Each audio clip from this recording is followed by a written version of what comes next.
It's about freaking time we get a Halo show.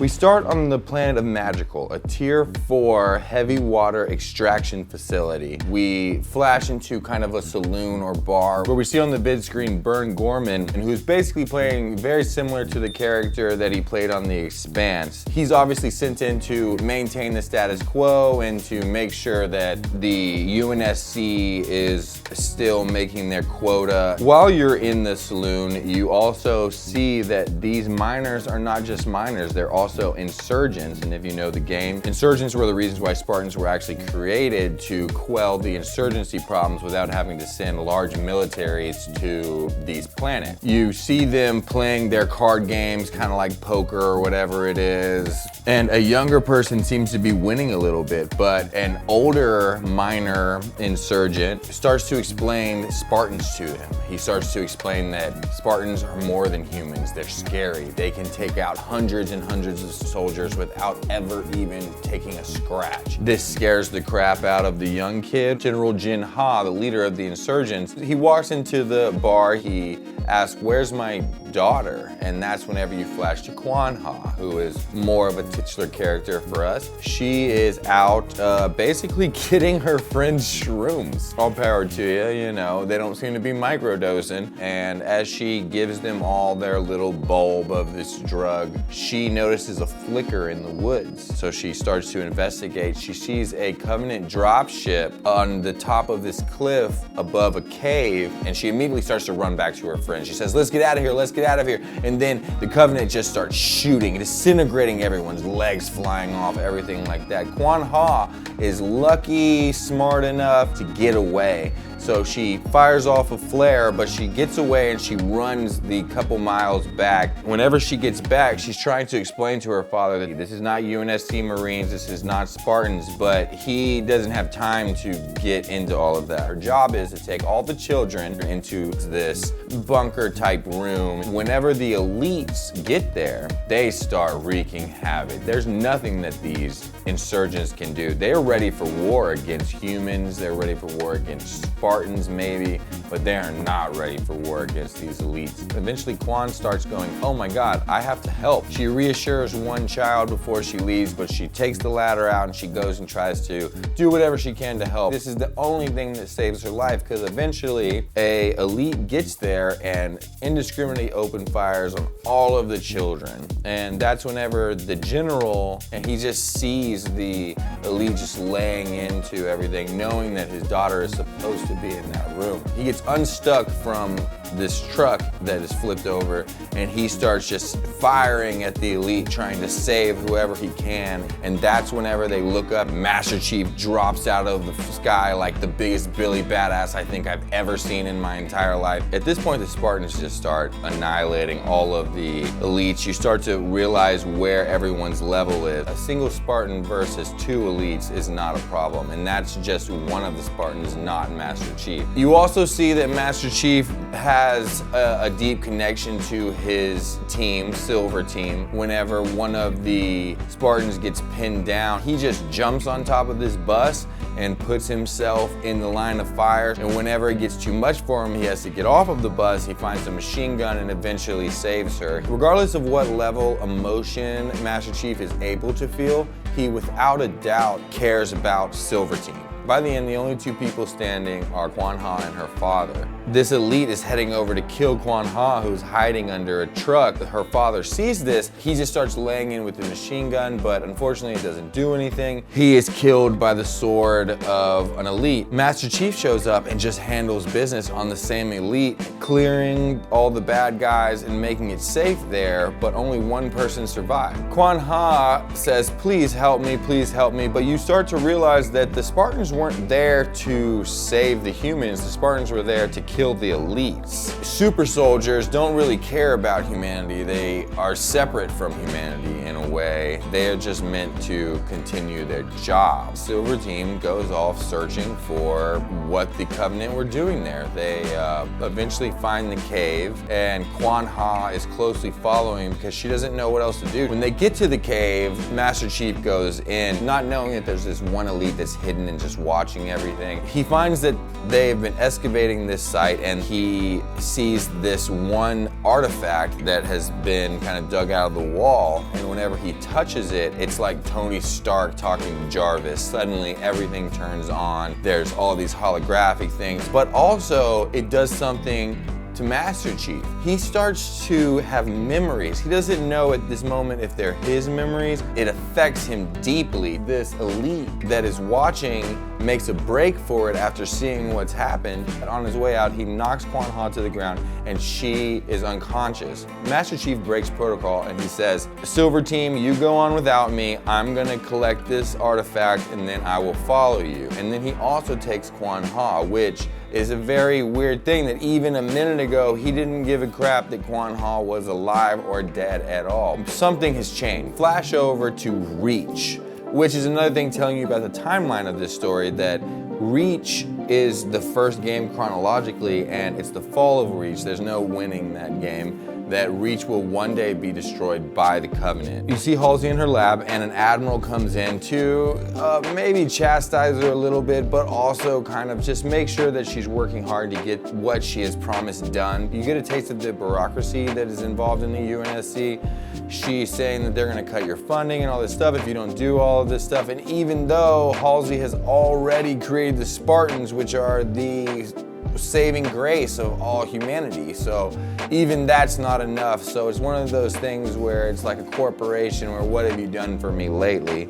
Halsey assures her that everything is going smoothly. She notices that there's something in this other room. She says, you have to get rid of that. You need to get rid of it now. She doesn't say what it is, but you need to get rid of it. And then she goes into this room, and you see that it's actually a clone of Dr. Halsey. If you ever played the game, you know that Flash clones are used to create AIs, and AIs are what Cortana is, and this is before Reach, so Cortana isn't in this picture yet. At this point, we're gonna flash over to High Charity. Now, High Charity is the base of the Covenant. It's a space station. It looks like the coolest giant jellyfish you've ever seen in your entire life. The Prophet of Mercy going to speak to someone named the Blessed One. The Blessed One is a human. She has this book, and the Prophet of Mercy is basically saying you need to get rid of that book because you're holding on to humanity. Back to Master Chief, who's in the Pelican now with Quan and the artifact, and he can't take his eyes off it. He doesn't know what it did to him. He doesn't know how to process these emotions and these feelings. He doesn't have emotions. He is literally surgically altered to not have the same emotions as a human being. Why is he feeling this way? He doesn't know. And Quan is just begging to get out. She's knocking on the window. That's when Miranda Keyes shows up. She starts to say, hey, you could really make a difference if you were to make this video for us that we could send out saying that the Covenant are a real problem. However, as you know, Quan is the daughter of the leader of the insurgency. And why would she ever want to help? Especially the day that her father was killed. He fought his whole life against the UNSC and for the independence of the planet Madrigal. They just want her to, you know, spew a little propaganda for them. And she says no. She says, if you put a camera on me, not only will I not do that, I will tell them that you're the one that killed everyone, not the Covenant. The idea of you even asking me that is incredibly insulting. John has a conversation with Dr. Halsey where she says, basically, let's stay away from this artifact until we see what it's doing to you. John decides that he needs to do a medical check, so he goes into the room that Quan is being held in to check his diagnostics of his suit and all of that stuff. It all comes up clean, but Quan, being the very personable, charismatic person that she is, just says, hey, is there anything to eat here? And John 117 decides, with my newfound empathy, maybe I should just give her some food. So that's whenever you flash over to Miranda Keyes talking to Admiral Keyes, who are very big characters in the game. And you also learn that Halsey is Miranda's mother, which I have a theory on why Halsey would have had a child in the first place. You have to wait for the next episode to see that, but I promise you it's pretty good. Her mother is kind of the head honcho, but doesn't share anything and works alone. There's a big difference. Miranda works in a lab with a bunch of other scientists. Halsey works alone with only one assistant. So Master Chief and Kwan Ha are grabbing a bite to eat. Master Chief isn't eating. He makes a few absolutely horrible jokes. And as they're sitting there, he gets what's called an Article 72, which means that you need to assassinate Kwan Ha, and no one's ever gonna know about it. Very CIA backroom stuff. He says that we're gonna figure out what's gonna happen to you when we get home. He goes to the back of the Pelican and takes a chip out, which means that they can no longer see what's happening in the Pelican. And whenever that happens, FleetCom freaks out, right?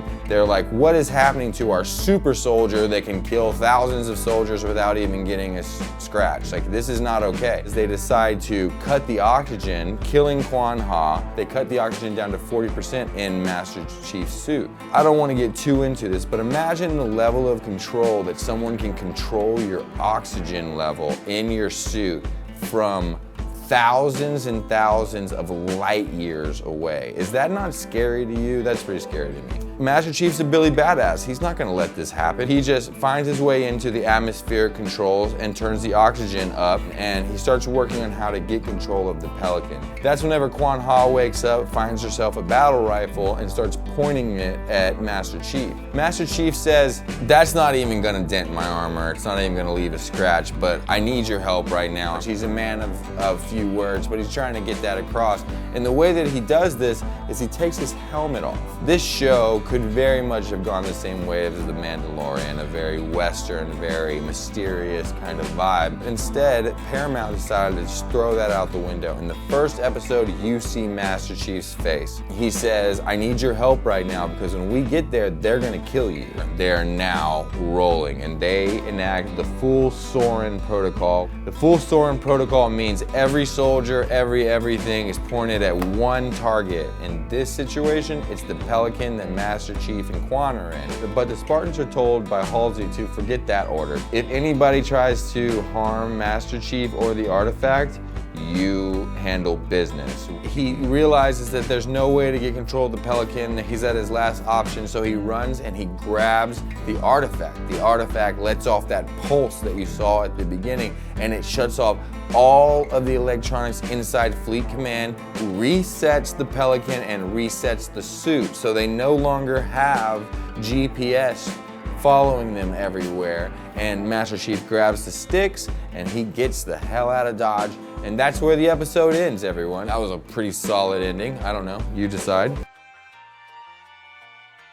John 117, our titular character, the character that's taken us through so many games, so many hangouts where we've just played Halo on multiplayer, Griftball, all of that stuff. In this situation, Master Chief is still in his maybe 30s, maybe late 20s. He is before all of the games, and he is becoming the person that he is in the games, that stoic, shut off from human beings person. In this, he is coming to terms with the fact that he has emotions. He's trying to learn about himself because he's committed so much hurt in his life, and the idea of empathy really shuts him down hard. I'm very eager to see how his character unfolds, and if at the end he becomes that quiet person that only talks to Cortana. Kwan is the daughter of a general who is one-track minded, and just like any child, at the beginning is talking about how she can't wait to leave Madrigal, but once everyone she knows and loves has been killed by the Covenant, the only thing she can think about is getting back to Madrigal. I think that she's gonna be a real influence on Master Chief and the reason why he becomes the person that he is. Halsey is exactly who she is in the game. Halsey is a freaking sociopath. She's nuts. She doesn't care about humanity. She doesn't care about people. She cares about furthering her research, which is a very strange thing to think about. She doesn't care about if human beings survive these wars, one-track minded on figuring out this problem. All right, guys, thank you so much for watching this one. It's a new series for us. I hope that you like it. Make sure you like, subscribe, put the bell on, comment, be a part of these conversations. Maybe I missed something. Maybe there's an insight that you have that I didn't and I want to hear it. So make sure that you comment below. And thank you so much for watching. It means a lot to us.